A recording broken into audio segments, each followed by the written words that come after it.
Welcome back everyone to another spine-chilling episode. In today's video we'll be uncovering the dark secrets behind 3 terrifying high school horror stories. These stories might sound unbelievable, but trust me, the truth behind them is far darker than you can imagine. High school is supposed to be a place of learning and friendship, but for some it's where nightmares are born. Before we dive into these chilling tales, I just want to take a moment to thank all of you for your continued support. Your likes, comments, and subscriptions mean everything to us. Stay safe, take care of yourselves, and get ready for a journey into the unknown. Let's begin.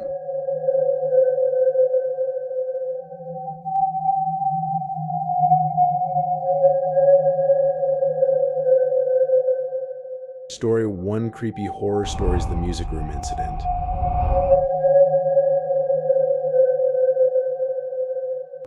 I sometimes wonder if there are places in this world that are not meant to be found. Places that hide in plain sight, waiting for a moment of weakness or misfortune to lure in the unsuspecting. These places exist not in stories of forgotten towns or ancient ruins, but in the mundane, the ordinary. They are the spaces we pass by without noticing, the rooms we glance at but never truly see. These places are patient, and when they call out to us, we have no choice but to answer. The basement of my high school band room was one such place, though at the time I had no inkling of what I was walking into. My descent into that forgotten corner of the school was framed by nothing more than the dull haze of routine and the casual irritation of illness. I had been absent for 2 weeks due to a fever, a sickness that seemed to press upon me not just physically but mentally, casting a fog over my thoughts. I remember those days as fragmented, filled with strange dreams that melted away upon waking, leaving behind only a vague unease. When I returned to school, the world around me felt distant, as though I were moving through a dream. The lights in the hallway seemed too bright, the voices of my classmates too loud. Everything was too much, and yet none of it felt quite real. My music teacher, with his dry, monotonous voice, seemed like an apparition. As he handed down his instructions, I was to make up for the lessons I had missed by practicing in the basement storage room after hours. There was something strange about the way he spoke that day, though I couldn't put my finger on it at the time. His eyes never quite met mine, and the words seemed to drift lazily from his mouth, as though he were repeating a script handed down to him by someone or something else. And when he mentioned the basement, a flicker of discomfort passed across his face so quickly that I almost missed it. Almost. I knew the basement, of course. Everyone did, though few had reason to visit it. It was a part of the school, and yet not. A shadow in the corner of your vision that you ignored because there was no reason to acknowledge it. That is, until you were told to go there. It wasn't a place anyone talked about, not because of any local legend or whispered rumors, but because it simply wasn't. It existed, yes, but in the way an old tree might exist at the far end of a field, something seen but unremarked, something forgotten, until the moment it forces itself back into your awareness. And once it does, it's impossible to ignore. The thought of going down there alone unsettled me, though I had no rational reason to be afraid. It was just a room, I told myself. A place where old instruments and equipment were stored, forgotten by everyone except the occasional custodian. I would go practice for an hour and leave.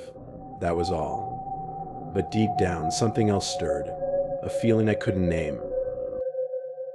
When the final bell rang, the usual flurry of movement followed as students poured out of classrooms and hallways, eager to leave the building behind. In a matter of minutes, the school emptied, the vibrant energy of the day draining away, leaving only silence and stillness in its wake. As I stood in the now deserted hallway, I felt an odd sense of isolation, as if the world outside had moved on without me. With a sigh, I shouldered my instrument case and made my way to the stairwell that led to the basement. The echoes of my footsteps bounced off the tiled floors, the sound unnervingly sharp in the empty corridors.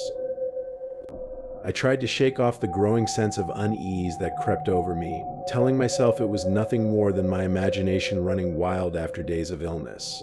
But even as I descended the stairs, the feeling only deepened. The stairwell leading down was dimly lit, the lights flickering intermittently, as though they were struggling to stay awake. The air grew noticeably cooler as I descended, the kind of cold that seeps into your skin and settles in your bones.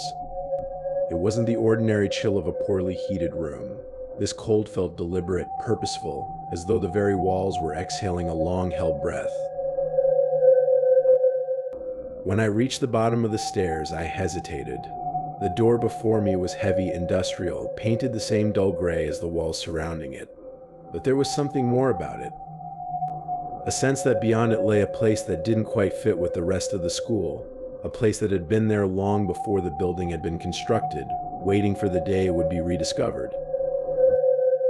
I placed my hand on the cold metal handle and pushed the door open. It resisted, as though reluctant to reveal what lay behind it. When it finally swung open, a long, narrow hallway stretched before me, illuminated by flickering fluorescent lights that cast a sickly yellow glow over the cracked tiles. The walls were stained with the passage of time, their surfaces grimy and pockmarked, and the air hung thick with a musty odor that made my stomach turn. I took a step forward, my shoes scraping against the tiled floor. The sound echoed unnervingly down the corridor, as though the hallway itself were amplifying every noise, exaggerating my presence. I quickened my pace, eager to reach the storage room and put an end to the growing sense of dread gnawing at the edges of my mind. The storage room door was unmarked, tucked away at the far end of the hallway.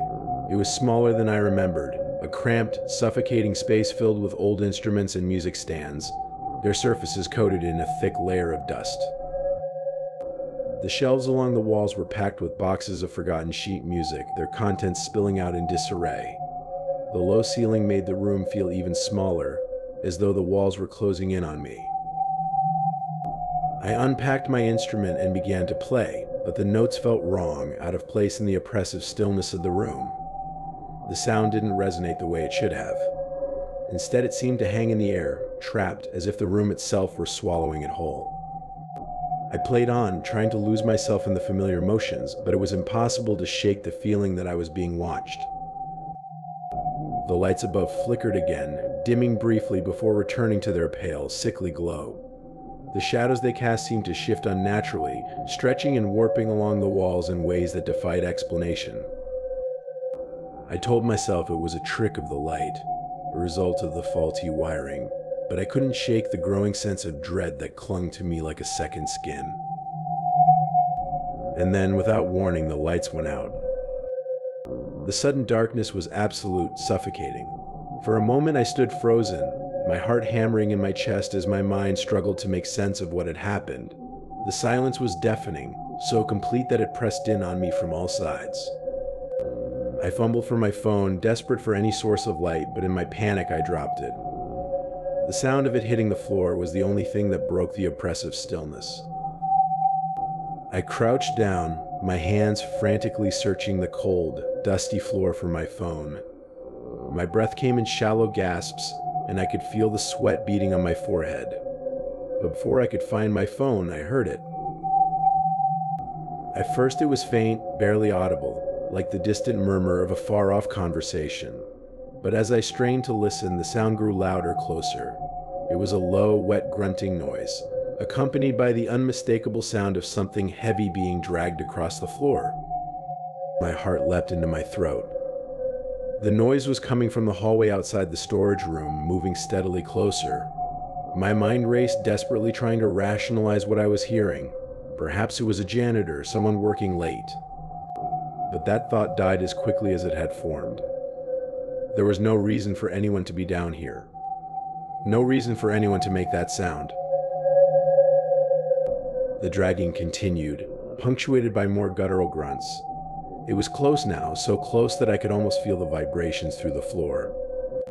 Panic surged through me, and I scrambled to my feet, pressing myself against the cold metal shelves in a desperate attempt to make myself as small as possible.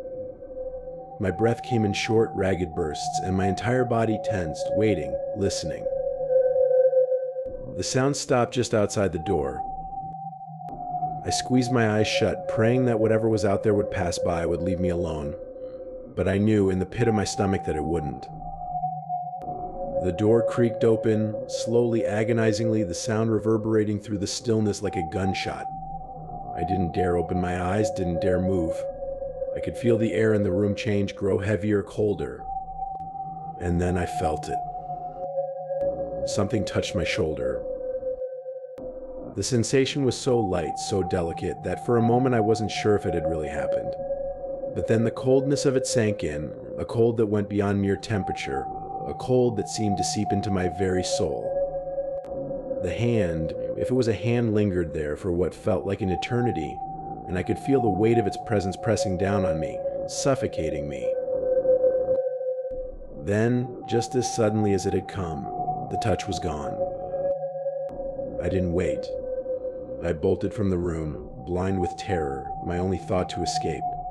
My legs were weak, unsteady, but somehow I forced myself to run. I stumbled into the hallway, my heart racing, my breath coming in short, frantic gasps. The darkness was all-encompassing, but I didn't care. I had to get out. I had to get away. The dragging sound resumed behind me, closer than before, and I could feel its presence looming over me, just out of sight. I didn't look back. I couldn't. Instead, I ran faster than I had ever run in my life, the sound of my own footsteps drowned out by the horrible wet grunting that followed me, chasing me up the stairs and into the light. When I finally burst through the doors and into the main hallway, I collapsed, gasping for air. My body trembled uncontrollably, and my mind struggled to process what had just happened. The world around me was bright again, painfully so, but it no longer felt safe. Even as I stood there, surrounded by light and warmth, I could still feel the cold weight of that touch on my shoulder, lingering like a shadow in the back of my mind.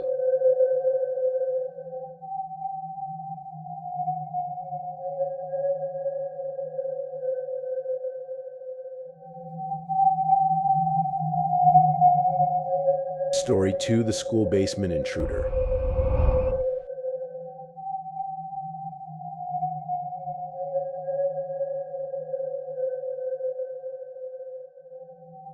It was late, too late.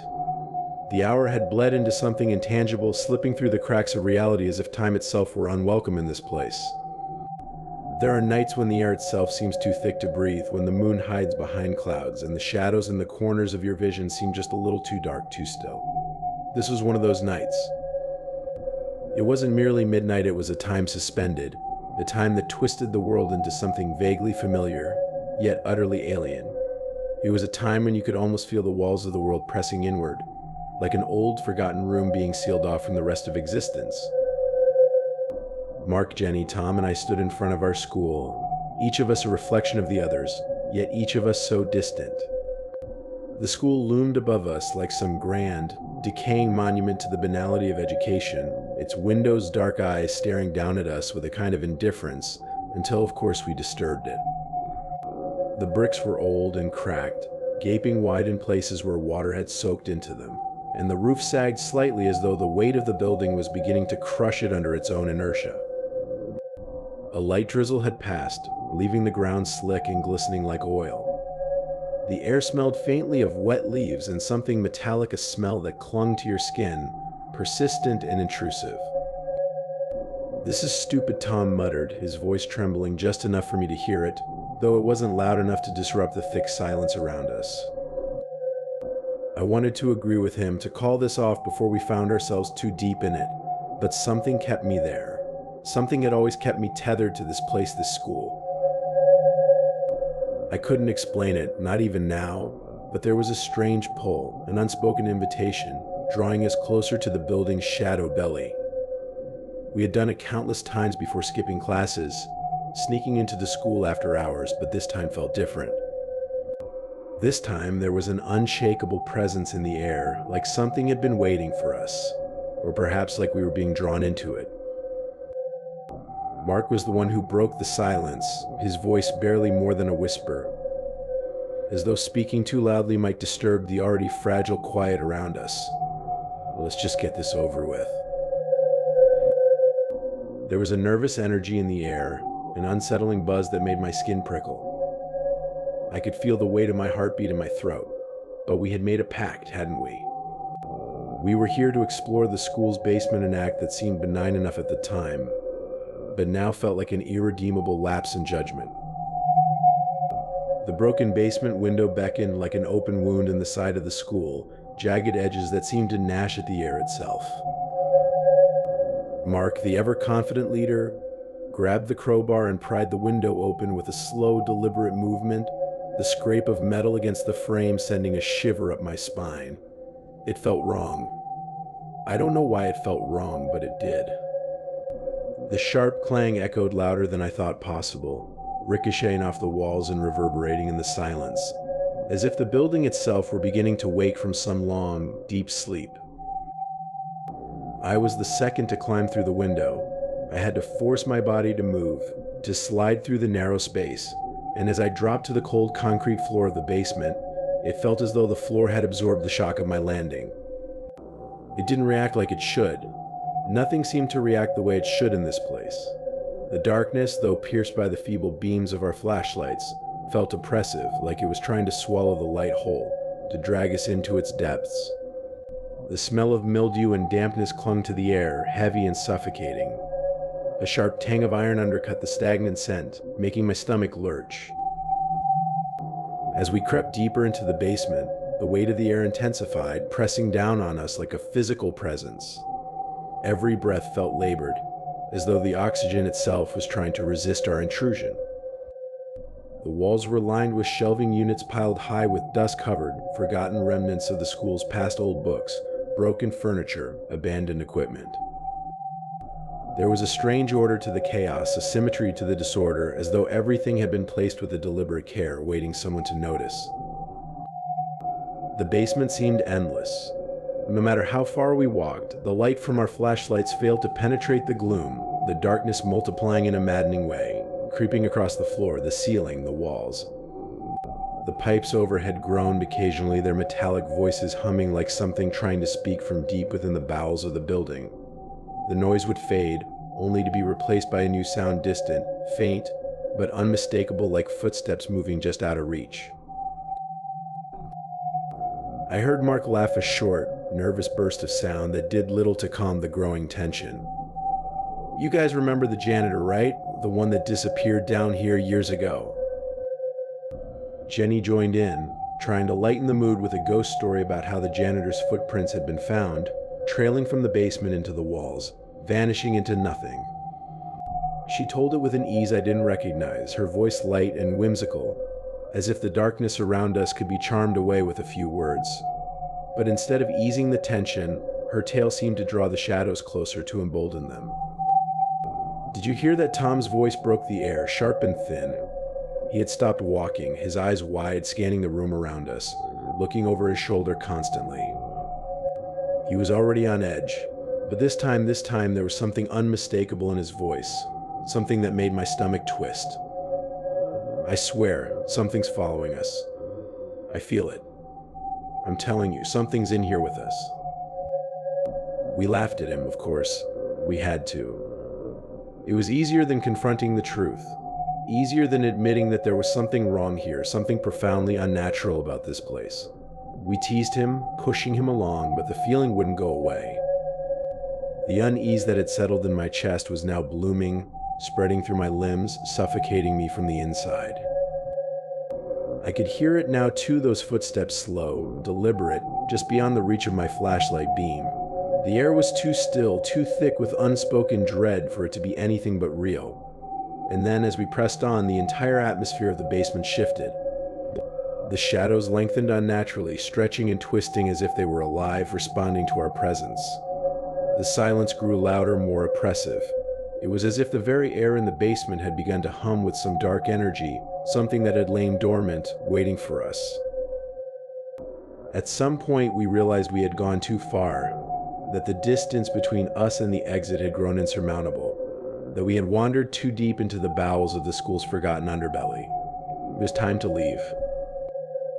But when we turned back, something had changed. I didn't see it at first. I didn't notice it right away, but the figure, slender, dark, was ahead of me. It was walking at a pace just slightly slower than mine, as though it knew exactly where it was going, as if it were guiding me. But it wasn't Mark. It wasn't Jenny. It wasn't anyone I knew. The figure moved with a kind of cold deliberateness, as though it was not part of the same world we inhabited. and I followed it, drawn to it, compelled by some unexplainable force. As I moved toward it, I found that my steps quickened, not from fear, but from some deeper, more primal urge.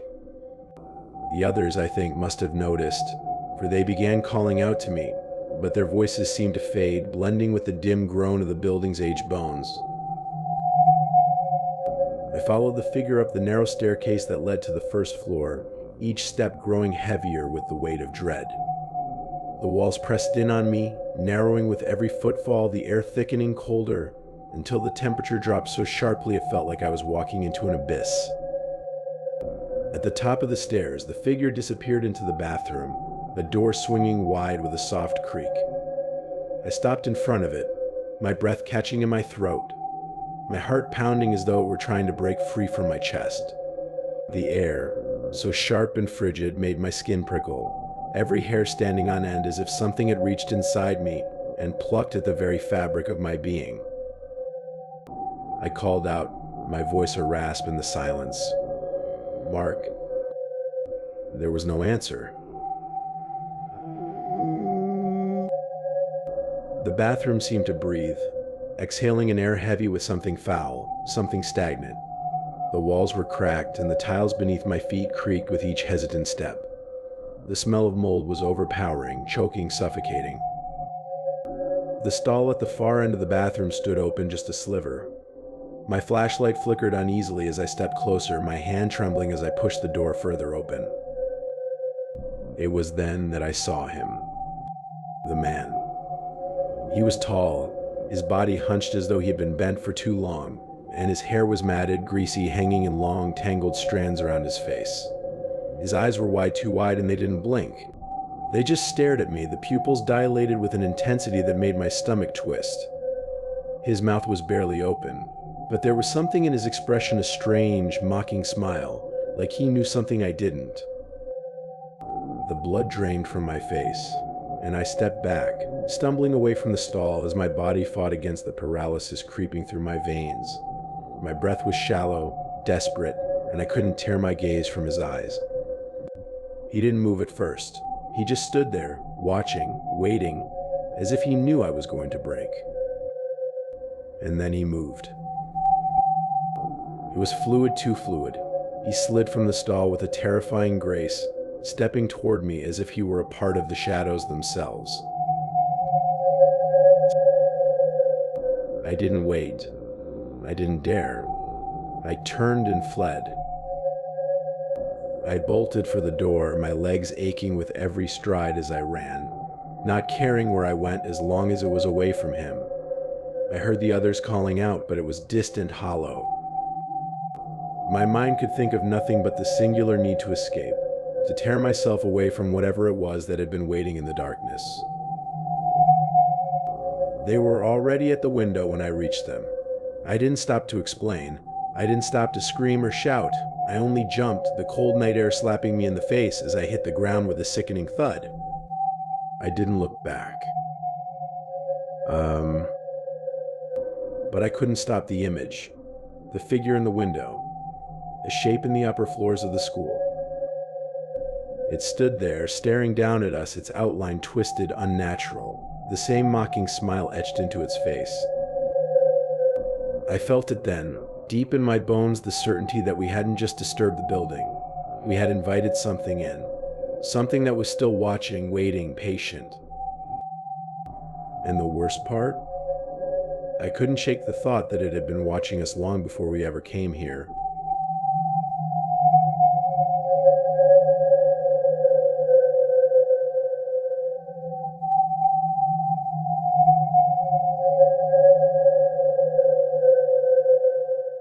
Story 3: Whispers of the Twin Shadows.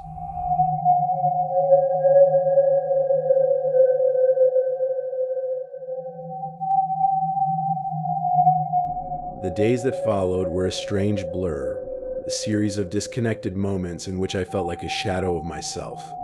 School became a place of punishment, not of learning, and the walls of the old building pressed in tighter with every passing hour. The students seemed even more distant now, their faces harder to read, their voices more muffled. as though they too were part of some strange, unspoken agreement that no one would ever fully acknowledge the oppressive truth of this place.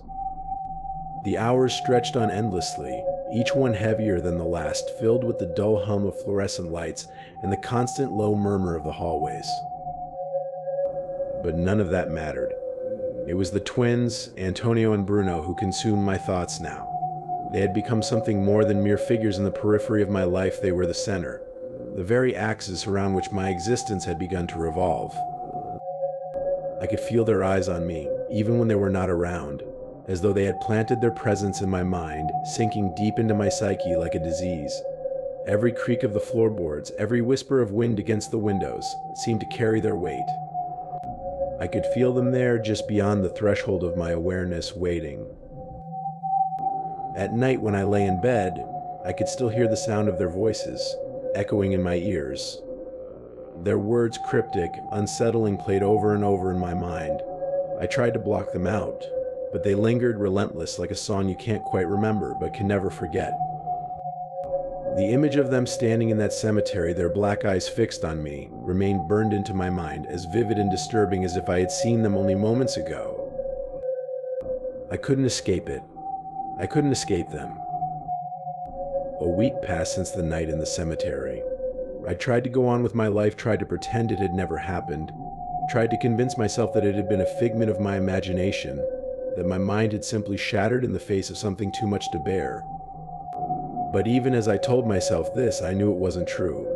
I knew it was real, and whatever I had encountered that night was still with me. I began to feel watched.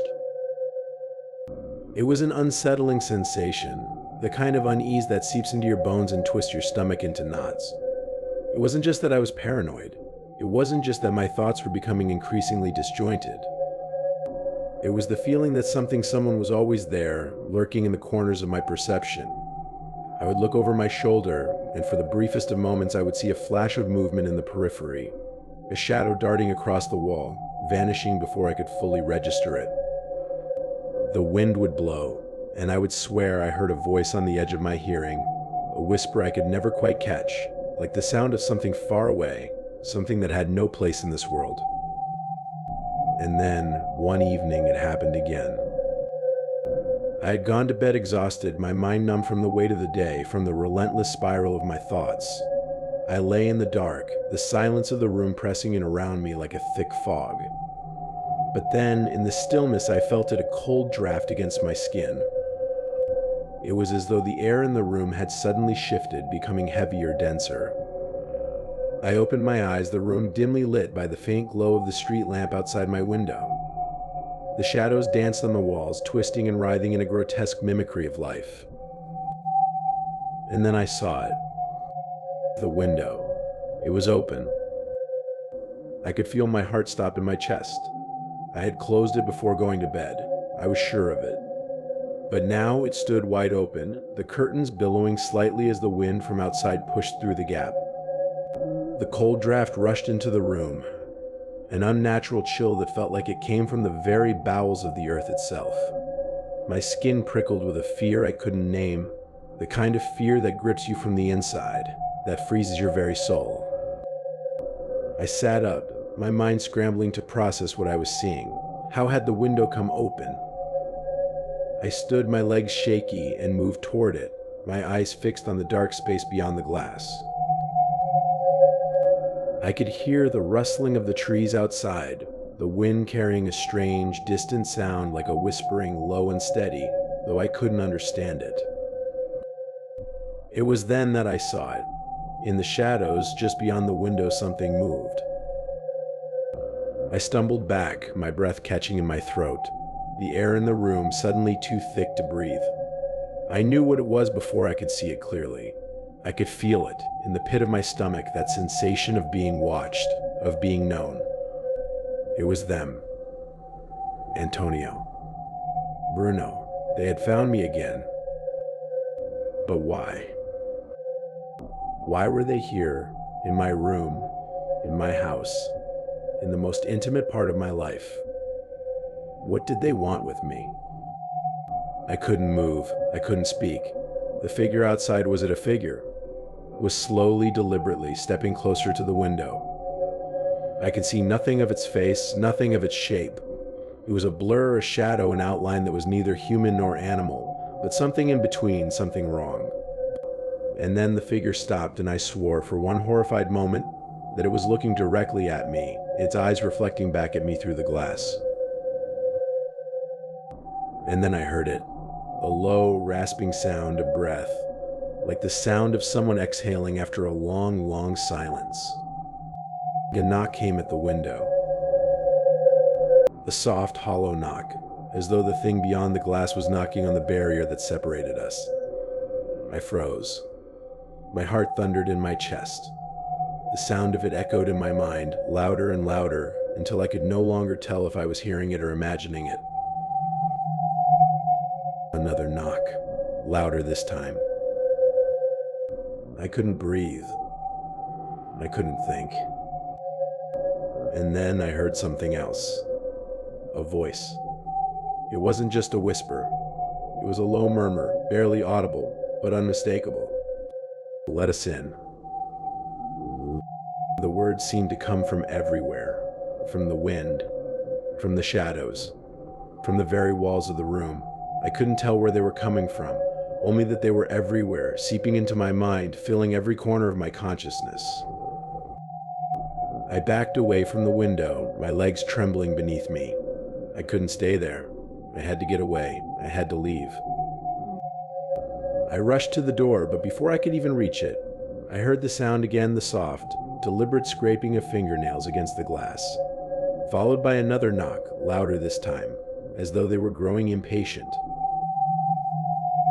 "Let us in." No. I slammed the door shut behind me and ran through the house, my breath ragged, my heart pounding in my chest. I couldn't think. I couldn't make sense of anything. I just had to escape. But I couldn't. The moment I stepped into the hall, I knew something was wrong. The house, the world around me, it was wrong. The walls seemed to close in on me, the floor creaking beneath my feet, as if the house itself were alive, shifting, twisting, groaning with the weight of some unspeakable truth. The shadows stretched out unnaturally, curling toward me as though they were reaching out with long, hungry hands. I ran for the front door, but when I reached it, I stopped short. There, standing in the doorway, were Antonio and Bruno.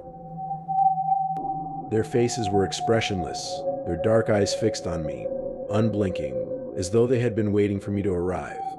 I could feel their presence, suffocating, oppressive, like a storm cloud about to break. There was no escape. "No more running," Antonio said, his voice a cold whisper that seemed to reverberate through the walls.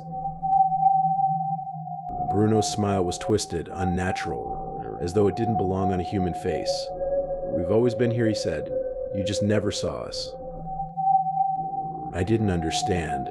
I couldn't comprehend what was happening, what they wanted. But I knew one thing for certain: I would never be free. They had marked me, and I would never escape their gaze.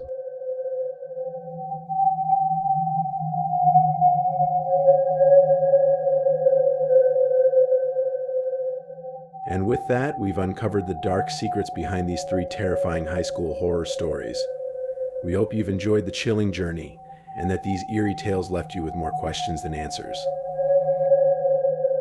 A huge thank you to all of you for your incredible support. Your likes, comments, and subscriptions keep us going.